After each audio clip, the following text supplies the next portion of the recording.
And Sandeep here today discuss about much and many অর্থাৎ much এবং many কে আমরা কোথায় ব্যবহার করব, কখন ব্যবহার করব। I have many friends আমার অনেক বন্ধু আছে। I have much time আমার কাছে অনেক সময় আছে।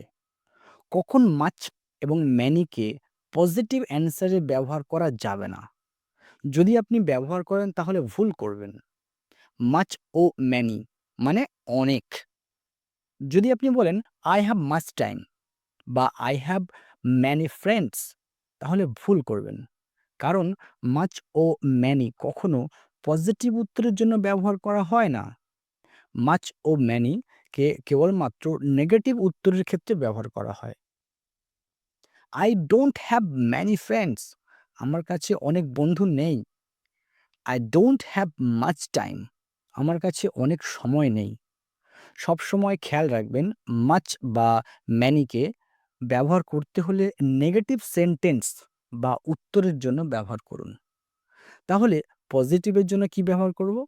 অবশ্যই অবভিয়াসলি আপনার মনে প্রশ্ন আসবে। তাহলে মাচ এবং ম্যানিকে আপনি রিপ্লেস করে দিন আ লট অফ দিয়ে। কি দিয়ে? A lot of. I have a lot of friends আমার কাছে অনেক বন্ধু আছে।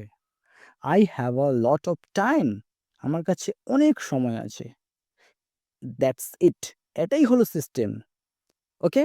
ভিডিওটা যদি আপনার কাছে হেল্পফুল বলে মনে হয়, আপনার বন্ধুদেরকে শেয়ার করুন এবং চ্যানেলকে লাইক ও সাবস্ক্রাইব করে রাখুন সবার আগে নোটিফিকেশন পাওয়ার জন্য।